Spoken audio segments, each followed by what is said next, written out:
बिस्मिल्लाहिर्रहमानिर्रहीम। अस्सलाम वालेकुम एवरीवन। उम्मीद है आप लोग खैर खैरियत से होंगे और अपना और अपनी फैमिली का बहुत ख्याल रख रहे होंगे। आप लोगों के साथ लेक्चर्स लेते हुए ऑनलाइन लेक्चर्स लेते हुए काफ़ी टाइम हो चुका हुआ है और आई होप कि आप इस वे ऑफ टीचिंग से जितना मैक्सिमम फ़ायदा उठाया जा सकता है वो उठा रहे होंगे। अब क्योंकि टू वे कम्युनिकेशन उस तरह से पॉसिबल नहीं है जिस तरह हम क्लास में कर सकते थे, तो मुझे अभी तक से ज़ाहिर है कि जो आप लोगों के क्वेश्चन आंसर्स हैं वो तो मुझे पता चल जाते हैं कि आप लोगों को क्या प्रॉब्लम है और उसको मैंने कैसे एड्रेस करना है। लेकिन मैंने जो आप लोगों से क्लास में क्वेश्चंस पूछने होते थे या जो क्लास में मैं आपसे क्वेश्चन पूछ के आगे प्रोसीड करता था और उसके हिसाब से, तो वो शायद मेरे लिए इस तरह का इंटरेक्शन अभी तक से आप लोगों ने कोई ऑर्गेनाइज नहीं किया। तो I will request your CRs as well as your class के आप लोग एक ऑनलाइन सेशन जो है वो कोई प्लान कर लें, दोनों बैचेस सेपरेटली कर लें। अटेंडेंस इज़ नॉट मैंडेटरी, आप में से जितने लोग आ सकें that's better, so that we can have a one to one interaction. कुछ चीज़ें हैं जो मैं आपसे पूछना चाहता हूँ कि मुझे उन चीज़ों को फोकस करने की ज़रूरत है, या कुछ चीज़ें ऐसी हैं जो आप लोग सजेस्ट करना चाहेंगे विद दैट डिस्कशन। तो आप कोई आधे घंटे का 15-20 मिनट का कोई सेशन जो है वो ऑर्गेनाइज कर लें, तो उसमें फिर हम जो है वो कुछ आहिस्ता आहिस्ता चीज़ें जो हैं मज़ीद जो ऐड करने वाली हैं वो हैं। और अभी आपको ये पता चल चुका है कि अब हमें मतलब अपना जो कोर्स है वो सारा का सारा इसी तरह से ही कंप्लीट करना पड़ेगा, और 15 जुलाई से पहले हम आप लोगों तो मतलब हम लोग नहीं मिल सकते, और 15 जुलाई के बाद ज़ाहिर है कि रिवीजन और फिर जो भी एग्ज़ाम्स और उसका जो स्केड्यूल है वो आप लोगों के साथ शेयर होगा, वो with the passage of time आपको बता दिया जाएगा। लेकिन जो चीज़ मैं चाह रहा हूँ आप लोगों को कन्वे करना कि अब थोड़ा सा एक आध सेशन आप कंडक्ट कर लें ताकि हम आपस में एक फ्रीक्वेंसी पे आ जाएं और एक दूसरे से जो हमारी रिक्वायरमेंट्स हैं, जो एक दूसरे के क्वेश्चंस हैं, वो हम एक दूसरे से कर सकें। एनीवे, ये एक छोटा सा ट्यूटोरियल मैंने आप लोगों के लिए प्लान किया है क्योंकि मुझे नहीं पता कि आप लोगों को मैटलैब कितनी आती है, मैटलैब पे आप लोग क्या कुछ कर रहे हैं, और इसी तरह से बाकी जो आपके कंसर्न्स हैं वो किस तरह से रिजॉल्व हो रहे हैं, और लैब में आप लोग क्या कुछ कर रहे हैं, मुझे उसका इतना अच्छा अंदाज़ा नहीं है। तो मैंने सोचा कि जो काम मैं आपको कोर्स में करवा रहा हूँ तो उसके लिहाज से मैं आप लोगों को यहाँ पर डिस्कस कर सकूँ। तो एक जो पहली चीज़ मैं आप लोगों को हाईलाइट करवाना चाहता हूँ, मैंने आप लोगों से कहा एक लेक्चर में कि आप किसी भी सिस्टम में अगर आप पोल या ज़ीरो ऐड करते हैं तो उससे रूट लोकस के ऊपर क्या इफेक्ट आता है। मतलब ये अगर आपके पास फर्ज करो दो पोल्स हैं और उसका ये रूट लोकस है, तो अगर मैं कोई एक और पोल ऐड करूंगा तो मैंने कहा कि रूट लोकस राइट साइड पे शिफ्ट हो जाएगा, या जिस तरह की कोई भी बात मैंने की, तो उस चीज़ को आप टेस्ट भी कर सकते हो। कैसे टेस्ट कर सकते हो? उसके लिए हमारे पास एक मैटलैब का टूल है, ठीक है, जिसको हम सीसो टूल का नाम देते हैं। सीसो टूल एक मैटलैब का टूल है जो कि इस्तेमाल होता है इसी काम के लिए कि आप पोल ज़ीरो ऐड कर सकें, उसका रिस्पांस देख सकें, उसके इफेक्ट्स देख सकें। वो रूट लोकस भी ड्रॉ करेगा, अभी मैं आपको अपने सेशन में दिखा भी देता हूँ, ठीक है। इसी तरह से आप लोगों से मेरे लेक्चर में बात हुई कि आप लोग अपने किसी सिस्टम का ट्रांसफर फंक्शन कैसे बना सकते हो। आपको पता है कि ट्रांसफर फंक्शन क्या होता है। ट्रांसफर फंक्शन में न्यूमरेटर कोई चीज़ होती है और फिर कोई डिनोमिनेटर होता है। तो इसको ट्रांसफर फंक्शन को मैटलैब में कैसे लिखते हैं उसके बारे में बात कर लेते हैं। फॉर एग्जाम्पल आपके पास न्यूमरेटर है, चले मैं आप यहाँ पे लिख देता हूँ कि आपके पास एक सिस्टम है जिसका ज़ीरो जो है वो लेट से s+4, मतलब उसकी ज़ीरो की लोकेशन हो गई। पोल्स जो हैं वो आपके पास लेट से s+1, s+2, s+3 पे पड़े हुए हैं, ठीक है। एक ज़ीरो है और 3 पोल्स हैं, ठीक हो गया। अब इसको अगर आप देखो तो इसका न्यूमरेटर क्या है और डिनोमिनेटर क्या है। इसका न्यूमरेटर की अगर मैं बात करूं तो उसमें मतलब न्यूमरेटर अगर आप लिखना चाहते हैं तो चलें let me right it. Numerator अगर आप लिखते हो तो न्यूमरेटर में आपके पास s+4 है, तो न्यूमरेटर के कोफिशिएंट जो है वो क्या है, 1 एंड 0, क्योंकि s1 है और दायरा उसके साथ कांस्टेंट 4 है। तो इसी तरह से अगर मैं डिनोमिनेटर लिखूं तो डिनोमिनेटर आप मल्टीप्लिकेशन के मल्टीप्लाई करके भी लिख सकते हो, अगर आप मल्टीप्लाई करोगे तो ये डिनोमिनेटर जो है वो मल्टीप्लाई होकर आपके पास आ जाएगा कि मतलब मल्टीप्लाई होके जो आपके पास डिनोमिनेटर आएगा that will be S cube plus 6s² plus 11s plus 6। ठीक है, तो अगर मैं आपको दिखा सकूं तो ये आपके पास डिनोमिनेटर है S cube plus 6s² plus 11s। ये ज़ाहिर है इसको मल्टीप्लाई करके आता है। ठीक है, आपके पास तीन पोल्स हैं जो कि -1, -2 और -3 पे पड़े हुए हैं और जीरो जो है एक -4 पे पड़ा हुआ है। ठीक है, अगर आप इसका ट्रांसफर फंक्शन लिखना चाहते हैं, ट्रांसफर फंक्शन बनाना चाहते हैं, तो उसके लिए फर्स्ट करो मैं इसको कहता हूँ सिस्टम, उसकी कमांड आपके पास मौजूद है transfer function equals transfer function TF जो है वो ट्रांसफर फंक्शन बनाने के लिए यूज होती है, num comma den that is denominator numerator. तो आप देखें तो ये आपके पास क्या आ जाएगी, ये आपके पास एग्जैक्टली वही ट्रांसफर फंक्शन आ जाएगा जो आपके पास ट्रांसफर फंक्शन मौजूद था। ठीक है, अब इस ट्रांसफर फंक्शन को अगर आप इसका रूट लोकस बनाना चाहते हो, ठीक है, तो मैटलैब में आर लोकस की कमांड होती है। आर लोकस आप नम कॉमा डेन भी लिख सकते हो या आप ट्रांसफर फंक्शन लिख दो। ठीक है, मैंने ट्रांसफर फंक्शन लिख दिया, तो आप देखो आर लोकस मतलब रूट लोकस बना दो किसका, उस सिस्टम का जिस सिस्टम की मैं बात कर रहा हूं। ठीक है, इट मे टेक टाइम और ओके, तो उसने रूट लोकस बना दिया। अब ये आपके सिस्टम का रूट लोकस है, तीन पोल्स। ठीक है, तो आप देखो एक पोल कहां पर है, अगर मैंने ओके एक पोल आपके पास -1 पे है, एक पोल -2 पे है, एक पोल -3 पे है और -4 पे आपका 0 मौजूद है। अच्छा, यहां पर एक और चीज मैंने क्लास में आप लोगों से डिस्कस की थी, अगर मैं इसकी ग्रेड ऑन कर दूं, ग्रेड ऑन, ठीक है, ग्रिड ऑन करके मतलब क्या कर रहा हूं मैं, ग्रिड ऑन करने का मतलब ये है कि इसके अंदर जो जीटाज और ओमेगाज, ओमेगा नेचुरल फ्रीक्वेंसी की जो सर्कल्स हैं वो बन जाएंगे। अगर आप देखो इसके जीटाज, जो मैंने आप लोगों को सबको एक लेक्चर में बताया भी था कि इसमें आपके पास ये जीटाज हैं। ठीक है, ये जो लाइंस आपके पास डॉटेड लाइन नजर आ रही है आपको, ये वो जीटाज की डिफरेंट वैल्यूज हैं जहां पर ये इंटरसेक्ट कर रहा है। अगर के की वैल्यू मैं यहां पर सेट कर दूं तो क्या होगा, यहां पर जो भी जीटा है 0.28 वो आ जाएगा। अगर मैं के की वैल्यू यहां पर सेट कर दूं, माइंडेड यहां पर के की वैल्यू 0 है, आहिस्ता आहिस्ता के की वैल्यू जब मैं इंक्रीज करता जाता हूं तो के की वैल्यू इंक्रीज होने की वजह से आपके पास रूट लोकस की जो भी रूट्स हैं वो चेंज होते रहेंगे। अगर मैं जीटा की वैल्यू यहाँ पे सेट कर दूं तो इट इज अराउंड 0.7 और समथिंग। ठीक है, जीटा की वैल्यू क्योंकि ये 0.8 की लाइन है और ये 0.56 की लाइन है, इसके दरमियान में आपके पास जीटा मौजूद होगा। ठीक है, तो ये जीटा की लाइन है। ये जो आपके पास लाइंस नजर आ रही हैं, ये जो आपके पास एलिप्सॉइडल किस्म की या एलिप्स नजर आ रहा है आपको, इसमें अगर आप देखें तो ये कहलाती है नेचुरल फ्रीक्वेंसी। ठीक है, अगर इसको मतलब ये क्या कहते हैं स्केल इसका मैं चेंज कर दूं तो ये सर्कुलर बनती है। बेसिकली ये सर्कुलर है, लेकिन क्योंकि हॉरिजेंटल और वर्टिकल एक्सिस जो है वो आपस में क्या कहते हैं उसका एस्पेक्ट रेशियो डिफरेंट है, इसी वजह से आपको सर्कुलर नहीं नजर आ रहा, लेकिन ये सर्कुलर होती हैं। तो आप देखो इस पूरे सर्कल पे ये 2 नेचुरल फ्रीक्वेंसी है, दिस इज नेचुरल फ्रीक्वेंसी 2, ये नेचुरल फ्रीक्वेंसी 4 है, 6 है एंड 8 एंड सो ऑन। तो अगर आप देखो तो अगर ये इसको यहां पर के की वैल्यू सेट करूंगा तो यहां पर के की वैल्यू सेट करने का मतलब क्या है, नेचुरल फ्रीक्वेंसी इज 2। ठीक है, इस पॉइंट पर नेचुरल फ्रीक्वेंसी 2 है और जीटा की वैल्यू तकरीबन 0.7 है।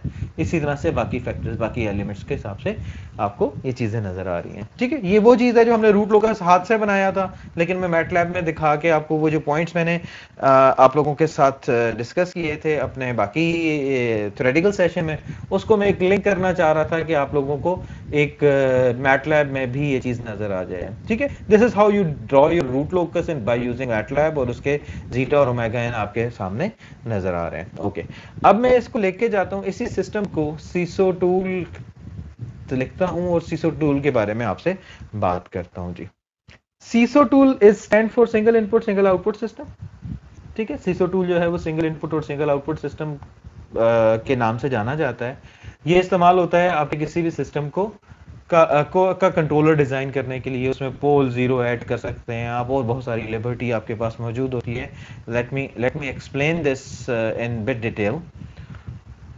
अच्छा, अभी ये लोड हो रहा है तो अभी आप लोगों को सारा कुछ यहाँ पे नज़र आएगा, लेकिन लोड होने होते होते मैं कुछ चीज़ें आपको एक्सप्लेन कर दूँ। तो आप देखें यहाँ पर जो रूट लोकस, आपको यहाँ पर जो सिस्टम नज़र आ रहा है वो देख लें आपके पास। ये यहाँ पर एक आपको नज़र आ रहा है, दिस इज़, आप कोई भी पुराना सेशन ओपन भी कर सकते हो, कोई सेशन सेव कर सकते हो, लेकिन मैं ओपन करना चाह रहा हूँ एडिट आर्किटेक्चर। एडिट आर्किटेक्चर में आप जाएं तो आपको वो कुछ ऑप्शंस देता है, वो बताता है आपको कि आपका जो कंट्रोलर है या जो आपका सिस्टम आप डिज़ाइन करना चाह रहे हो वो किस आर्किटेक्चर पे है। किस आर्किटेक्चर का मतलब क्या है, अगर आप देखो तो ये पहला जो आर्किटेक्चर उसने सेलेक्ट किया हुआ है उसमें अगर आप देखो तो फीड फॉरवर्ड गेन है जी, फीडबैक गेन है एच, यहाँ पे नॉइज आई हुई है, यहाँ पे कोई और इनपुट डिस्टर्बेंस इनपुट है, यहाँ पे कोड डिस्टर्बेंस इनपुट है जो कि ऐड हो रही है, कंट्रोलर यहाँ पर मौजूद है और ये फिल्टर है, इनपुट फिल्टर होके आपके सिस्टम में नेगेटिव फीडबैक के साथ आ रही है और कंट्रोलर जो है वो पैरल मतलब फीड फॉरवर्ड में लगा हुआ है और गेन गेन आपके पास फीड फॉरवर्ड गेन है और ये एच है। इसी को आर्किटेक्ट को अगर आप चेंज करो तो या मतलब क्लिक करो दूसरे वाले को तो ये क्या है, ये पैरेलल कंपनसेटर डिजाइन कर रहा है। बाकी सारा कुछ वही है कि आपके पास फिल्टर इनपुट जो है वो फिल्टर के साथ आ रही है, जी है और बाकी वो ठीक है। इनमें ये इसका आर्किटेक्ट हो सकता है, इसी तरह से बाकी आर्किटेक्ट्स जो है वो मौजूद हैं। हम कंट्रोल सिस्टम में जो भी पढ़ रहे हैं अपनी टेक्स्ट बुक को फॉलो कर रहे हैं उसमें हमारे पास सिर्फ यही वाला आर्किटेक्चर मौजूद है। इस आर्किटेक्चर में अगर आप देखें तो जो चीज़ हमें नज़र आ रही है वो बड़ी क्लियर है, और वो क्या चीज़ है, वो आर्किटेक्चर में हमारे पास फीड फॉरवर्ड गेन में सी है, ठीक है, ये ब्लॉक का नाम है और ये उसकी वैल्यूज हैं। अगर आपके अपने कोई वैल्यू नहीं दी हुई तो वो 1/1 है, दैट इज यूनिटी ब्लॉक है, ठीक है। यूनिटी ब्लॉक फिल्टर हम डिजाइन नहीं कर रहे, यूनिटी ब्लॉक है। कंट्रोलर अगर कोई डिजाइन कर रहे हैं तो उसका गेन चेंज या उसका ट्रांसफर फंक्शन बदल जाएगा या चेंज हो जाएगा, ठीक है। अगर आप देखें तो यहाँ पे प्लांट जी है, जी का जो है वो value 1/1 that is ideal value लिखी हुई है। मैं यहाँ पर जो हमारे वर्क स्पेस में एक हमने ट्रांसफर फंक्शन डिफाइन किया है जिसका नाम है सिस्टम, ठीक है, उसको लिखकर ओके कर देता हूँ, ठीक है। जब मैंने इसको ओके किया तो अब क्या हुआ, इसी आर्किटेक्चर पे जो भी हमारा मतलब पहले मैंने दिखाया आपको, उसी आर्किटेक्चर में जो मैंने जी की वैल्यू सेट की उसका उसने रूट लोकस बना दिया। Let me turn on it's grid, ठीक है, ग्रिड ऑन हो गई। यहाँ पे वो स्टेप रिस्पॉन्स भी दिखा रहा है उसका। यहाँ पर अगर आप देखें तो वो उसका बोर्डे प्लॉट दिखा रहा है। आई नो आप लोगों ने बोर्डे प्लॉट पढ़ा हुआ है किसी कोर्स में, लेकिन हम बाद में जब इसको डिस्कस करेंगे तो I will highlight all this. यहाँ पे गेन मार्जिन मौजूद है, फेज मार्जिन मौजूद है, ठीक है। बाकी जो भी इंफॉर्मेशन आपको बोर्डे प्लॉट से चाहिए होती है वो यहाँ पर मौजूद है। बोर्डे प्लॉट आपके सामने नजर आ रहा है, बट अभी मैं इस बोर्डे प्लॉट को जो है वो क्या कहते हैं नहीं डिस्कस कर रहा या नहीं बात कर रहा, इसको मैंने थोड़ा सा मिनिमाइज कर दिया। स्टेप रिस्पॉन्स को देखें, अगर आप ये देखें स्टेप रिस्पॉन्स, ये वही स्टेप रिस्पॉन्स है इस सिस्टम का। अब इस सिस्टम में मैंने ये जो आपके पास पिंक कलर की चीजें नजर आ रही हैं, पिंक कलर के स्क्वायर्स नजर आ रहे हैं, शॉकिंग पिंक है या पता नहीं कौन सा पिंक है, जो भी पिंक है जी। अच्छा, इस पिंक स्क्वायर को अगर आप देखें तो ये पिंक स्क्वायर बेसिकली आपके क्या शो कर रहे हैं, ये क्लोज लूप पोल्स रिप्रेजेंट कर रहे हैं कि कोई भी सर्टेन वैल्यू ऑफ के के लिए जो भी के की वैल्यू सेट हुई हुई है, ज़ाहिर है इसमें जो के की वैल्यू सेट हुई हुई है जो आपके ट्रांसफर फंक्शन में, क्योंकि कंट्रोलर का ट्रांसफर फंक्शन 1 है और जो आपने ट्रांसफर फंक्शन अपना डिफाइन किया हुआ है, आपने जो अपना ट्रांसफर फंक्शन यहाँ पे डिफाइन किया हुआ है उसका न्यूमरेटर में आपके पास केसी नहीं लिखा हुआ, कोई गेन नहीं लिखा हुआ, बाय डिफॉल्ट इट इज 1, ठीक है। तो गेन जो है वो आपके पास इस तरह से ये 1 लिखा हुआ है। तो 1 गेन के लिए जो आपके क्लोज लूप पोल्स बनते हैं, क्लोज लूप पोल बनते हैं सिस्टम के, वो आपके पास यहाँ पे पिंक में रिप्रेजेंट हुए हुए हैं। यहीं से मैं एक लिबर्टी लूंगा आप लोगों से एक और पॉइंट, एक और चीज ऐड करने की, that is known as the close loop dominant pole. देखिए डोमिनेंट पोल शायद आप लोगों से डिस्कशन हुई हुई है किसी लेक्चर में। डोमिनेंट पोल कौन से पोल्स होते हैं, जो आपके इमेजिनरी एक्सिस के करीब होते हैं, ठीक है। जो भी इमेजिनरी एक्सिस है उसके करीब जो भी पोल्स होंगे, जो भी क्लोज लूप पोल्स होंगे, वो डोमिनेंट क्लोज लूप पोल कहलाएंगे। अब अगर फर्ज करो कि इस सिस्टम के, अभी तो ये थर्ड ऑर्डर सिस्टम है, ठीक है, एस क्यूब मौजूद है हमारे पास, ये अगर सिक्स ऑर्डर सिस्टम भी होगा तो कोई फर्क नहीं पड़ेगा। सिक्स ऑर्डर में जाहिर है हम क्या कर सकते हैं, हम जो भी डोमिनेंट क्लोज लूप पोल है उनकी मदद से अपना सिस्टम बना सकते हैं। दैट इज टू से कि एक ये जो आपके पास क्लोज लूप पोल आ रहा है इसको मैं इग्नोर कर सकता हूँ। इग्नोर करने का मतलब आई एम लीविंग इट कि ये आपके इमेजिनरी एक्सिस से दूर है, तो इसका इफेक्ट आपके सिस्टम पे ज़्यादा नहीं होगा। अब मुझे इसके कोऑर्डिनेट भी पता है, इसके कोऑर्डिनेट भी पता है, तो अब अगर इससे मैं कोई इक्वेशन बनाऊंगा या इन दोनों पोल्स को मिलाकर अपनी कैरेक्टरिस्टिक इक्वेशन लिखूंगा, तो जाहिर है वो सेकंड ऑर्डर इक्वेशन होगी। इस चीज़ को मैं बाद में भी आप लोगों के साथ प्रैक्टिस करवाऊंगा इंशाल्लाह, जब हम लीड लैग कंपनसेटर की डिज़ाइनिंग कर रहे होंगे। तो अच्छा, इसमें आपके पास क्या होगा, इस और इस पोल को के लोकेशन या इसके जो भी रूट्स हैं उनको अगर आपस में मैं मल्टीप्लाई करूंगा तो मेरे पास क्या आ जाएगी, मेरे पास एक कैरेक्टरिस्टिक इक्वेशन आ जाएगी। और इस कैरेक्टरिस्टिक इक्वेशन का ऑर्डर क्या होगा, it will be of the second order, मतलब S square plus something S plus something. ठीक है, ये सेकेंड ऑर्डर सिस्टम के हिसाब से होगी, क्योंकि हम सिर्फ दो पोल्स की बात कर रहे हैं, दो दो आपके पास रूट्स हैं, उनको मल्टीप्लाई कर रहा हूं। फॉर एग्जांपल, आपके अगर कोई भी ये जो रूट्स बन रहे हैं कॉम्प्लेक्स कॉन्जुगेट रूट्स हैं, जो भी आ रहा है आपके पास, इसमें आपके पास क्या होगा, ए प्लस जे बी। इसी तरह से आपके पास ये मल्टीप्लाई होगा ए माइनस ए प्लस ए माइनस जे बी। ठीक है, इन दोनों को जब आप आपस में मल्टीप्लाई करोगे तो जाहिर है जो भी टर्म आएगी वो होगी सेकंड ऑर्डर सिस्टम की। मैं इसको लीड कंपनसेटर की डिजाइनिंग में इंशाल्लाह आप लोगों के साथ मजीद डिटेल में डिस्कस कर लूंगा। ठीक है, तो अब आपके पास सेकंड ऑर्डर सिस्टम बन गया। अब इसको अगर आपने जीटा और ओमेगा एन के बारे में बात करनी है तो it's very easy for me कि मैं 2 जीटा ओमेगा एन एस जो प्लस ओमेगा एन स्क्वायर के साथ कंपेयर कर लूँ। जब मैं इसको इसके साथ कंपेयर कर लूंगा तो क्या हो जाएगा, मुझे अपने सिस्टम का जीटा और ओमेगा एन जो है वो पता चल जाएगा। माइंड इट, मैंने क्या किया, थे इसके 3 रूट्स। ठीक है, इट हैड 3 रूट्स, यहाँ पे 3 रूट्स हैं। एक रूट को मैंने इग्नोर कर दिया और बाकी जो डोमिनेंट 2 क्लोज लूप होल्स हैं उनको मल्टीप्लाई करके मैंने उससे क्या किया, सेकंड ऑर्डर कैरेक्टरिस्टिक इक्वेशन बना ली, ताकि मैं उसको स्टैंडर्ड सेकंड ऑर्डर सिस्टम के साथ कंपेयर कर सकूं। और जब मैं कंपेयर करूंगा तो मुझे जीटा और ओमेगा एन खुद ब खुद मिल जाएगा। एनीवे, इस पॉइंट को यहीं पे रखते हुए मैं आप लोगों के साथ जो चीज शेयर करना चाहता हूं, जिसमें हमने बात की थी कि हम अपने सिस्टम में पोल और जीरो ऐड कर सकते हैं। ये मेरे पास एक सिस्टम है, इस सिस्टम में मैं पोल ऐड करता हूं जी, ऐड पोल, मैं रियल पोल इसमें ऐड कर सकता हूं।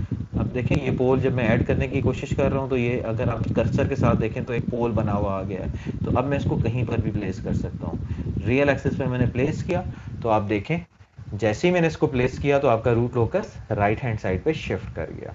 और जैसे ही वो राइट हैंड साइड पे शिफ्ट किया तो आप देखो आपके रूट लोकस की शेप भी चेंज हो गई। ठीक है, तो यही चीज जो है वो हमने बात की थी कि रूट लोकस में अगर आप जो है वो अगर एक पोल ऐड करते हो, ठीक है, देखो ये मैंने कंट्रोल जी की है, अब मैं कंट्रोल वाई करता हूं तो आपको दोबारा फर्क समझ आएगा कि मैंने एक पोल ऐड की है। जो पोल मैंने ऐड की है वो यहाँ पर क्रॉस रेड में नजर आ रहा है। ठीक है, ये कंट्रोल जी कर दिया मैंने, ठीक है, कंट्रोल वाई, ये देखें पोल ऐड हुआ तो आपके पास रूट लोकस खुद ब खुद राइट हैंड साइड पे शिफ्ट कर गया। ठीक है, तो this is how you can see के पोल ऐड करने से क्या होता है। इसी तरह से अगर हमने बात की थी जीरो ऐड करना चाहते हैं अगर आप, चलें let's add a zero, real zero कहाँ ऐड कर दें, चलें जी यहाँ पे ऐड कर, यहीं पे ऐड कर दिया मैंने। ठीक है, तो अब देखो root locus left hand side पे शिफ्ट हो गया, रूट लोकस की शेप चेंज हो गई। ठीक है, और उसकी शेप चेंज होने की वजह से जाहिर है बाकी पैरामीटर्स भी चेंज हो जाएंगे। लेट मी डू, अब यहाँ पर भी देखो जो पोल है वो रेड कलर का नजर आ रहा है। इसकी लोकेशन अगर आप चेंज करना चाहते हो तो जैसे ही आप उसके ऊपर कर्सर लेकर आओगे हैंड बना हुआ आ जाएगा, उस हैंड को आप आगे पीछे मूव कर सकते हो। ठीक है, तो उसकी लोकेशन को चेंज कर देगा। इसी तरह से अगर मैं गेन चेंज करना चाहता हूं तो पिंक जो भी स्क्वायर्स हैं उनके ऊपर आप लेकर आओ हैंड, ठीक है, ग्रिप करो और उसके बाद उसकी वैल्यूज को चेंज करो। तो वे चेंज करने से आप देखो उसका रिस्पॉन्स चेंज होता रहेगा, क्योंकि क्या हो रहा है, अगर आप इसकी वैल्यू को चेंज करते हो तो जीटा चेंज हो जाएगा। लेट मी पुट, मैं जरा कंट्रोल जी करके दोबारा से लेकर आता हूँ ओरिजिनल सिस्टम को। ओरिजिनल सिस्टम देखो यहाँ पर है, अगर मैं इसकी जीटा की वैल्यू को चेंज करता जाऊंगा तो आप देखो आपका रिस्पॉन्स को क्या हो रहा है, आपके रिस्पॉन्स में ऑसिलेशन ज्यादा बढ़ रही है, क्योंकि जीटा की वैल्यू कम होती जा रही है तो ऑसिलेशन बढ़ती जाएगी। ठीक है, ऑसिलेशन देखें और बढ़ गई। ठीक है, सेटलिंग टाइम चेंज हो गया। लेकिन अगर मैं इसको पकड़ के नीचे ले आऊंगा, जीटा की वैल्यू इंक्रीज कर दी मैंने, ठीक है, जो जितनी जीटा की वैल्यू इंक्रीज हो जाएगी उतनी ऑसिलेशन कम होती जाएंगी। ठीक है, ठीक है, this is the tool which can help you to play with. मतलब ये टूल मैं आप लोगों को सिर्फ इसलिए बता रहा हूँ कि आपके पास फ्री टाइम मिले आपको, और आप जब कंट्रोल सिस्टम से तंग आ जाएं तो मैटलैब खोल के अगर आपको खेलने का दिल करे तो this is a seesaw tool, जिसकी मदद से आप अपने बहुत सारे कॉन्सेप्ट्स को जो है वो मतलब प्ले करते हुए, खेलते हुए चेक कर सकते हैं, और उसके मुताबिक अपनी चीज़ों को चेंज कर सकते हैं। आगे चल के हम जो भी कॉन्सेप्ट आगे डिस्कस करेंगे तो ये वाला टूल आपको जो है वो हेल्प करेगा। ठीक है, अच्छा, जब मैंने बात की आप लोगों से लीड कंपनसेटर की, तो याद रखें लीड कंपनसेटर में हमने क्या कहा, हमने कहा था कि लीड कंपनसेटर में एक पोल और एक जीरो ऐड करते हैं। तो अब देखो, एक पोल और एक जीरो ऐड करते हैं। जब हम लीड की बात करते हैं तो जीरो पहले आता है, पोल बाद में आता है। तो क्योंकि जीरो यहां पर है, मतलब पहले है, लीड कर रहा है पोल से, तो इसका मतलब है वो इमेजिनरी एक्सिस के ज्यादा करीब होगा। इसका मतलब है जीरो की डोमिनेंसी ज्यादा होगी एज कंपेयर टू द जो हम पोल ऐड करेंगे। ठीक है, अब आपको अंडरस्टूड, मतलब ये चीज क्लियर पता चल गई कि आप बेशक जीरो ऐड करें, बेशक पोल ऐड करें, या जीरो और पोल ऐड करें, जो कुछ भी ऐड करेंगे उससे क्या होगा, उससे आपके सिस्टम का रूट लोकस चेंज हो जाएगा। ठीक है, अब जब हमने लीड कंपनसेटर की बात की थी तो लीड कंपनसेटर में मैंने आप लोगों को क्या बताया था, मैंने आपको ये बताया था कि अगर आपका जो desire dominate close loop pole है, डिजायर की बात कर रहा हूं, जो आप चाहते हो कि वो आपके सिस्टम की परफॉर्मेंस को जो मतलब जो डिजायर्ड परफॉर्मेंस है आपके सिस्टम की, उसके मुताबिक जो desired dominate close loop pole है, अगर वो रूट लोकस का हिस्सा होगा तो आप उसके गेन की वैल्यू को चेंज करोगे, और उसके मुताबिक आपका सिस्टम क्या करेगा, उसके मुताबिक आपका सिस्टम का मतलब जो भी परफॉर्मेंस है वो चेंज हो जाएगी या अचीव हो जाएगी। लेकिन अगर जो आपका desired dominate close loop pole है वो रूट लोकस का हिस्सा ही नहीं है, फर्स्ट करो यहाँ पर कहीं लाइक करता है, मतलब यहाँ पे मैंने जहाँ पे ये एरो कर्सर का एरो नजर आ रहा है आपको, यहाँ पर अगर लाइक करता है तो आप अंडरस्टैंड कर सकते हो कि आप कोई तरीका नहीं है कि मैं जो जितना मर्जी गेन चेंज कर लूँ, जैसे मर्जी गेन चेंज कर लूँ, क्या होगा, आपका जो रूट लोकस है वो उस desired dominate close loop pole से पास ही नहीं करेगा। जब वो पास ही नहीं करेगा तो जाहिर है आपको डिजायर्ड परफॉर्मेंस अचीव नहीं हो सकती। तो उसका मतलब है there is only one option कि आप अपने रूट लोकस की शेप को चेंज करो। जब आपने अपने रूट लोकस की शेप को चेंज करना है तो उसके लिए आपको पोल या जीरो या दोनों का पेयर जो है वो आपको सिस्टम में ऐड करना पड़ेगा। ठीक है, तो this is how actually you will design your lead compensator. इसके ऊपर हम बात करते हैं अपने नेक्स्ट लेक्चर में कि लीड थ्योरेटिकल जो हमारा सेशन चलता है उसके नेक्स्ट लेक्चर में बात करेंगे। लेकिन ये वाला ट्यूटोरियल आप लोगों को हेल्पफुल होगा ताकि आप लोग जो हैं वो सीसो टूल को भी समझ सकें, जो कॉन्सेप्ट हम लोगों ने आपस में डिस्कस किए हैं उनको भी समझ सकें। तो इसको फिलहाल यहाँ पर ख़त्म करते हैं। दोबारा इस तरह का कोई सेशन की ज़रूरत पड़ी तो वी विल अरेंज इट, और अगर आप लोगों को डिस्कशन के साथ इसको लाइव सेशन के तौर पे लेना है तो that can also be arrange. तो मैं आप लोगों को जो है वो कॉल पे, मतलब जूम की कॉल या जूम मीटिंग कॉल कर सकते हैं, और उसके साथ साथ हम ये वाली जो है वो स्क्रीन शेयर करके आप लोगों के साथ लेक्चर ले भी सकते हैं और उसको रिकॉर्ड भी कर सकते हैं। तो with this thank you very much. आप लोगों से अगले लेक्चर में बात होती है about the lead compensator example. Thank you very much.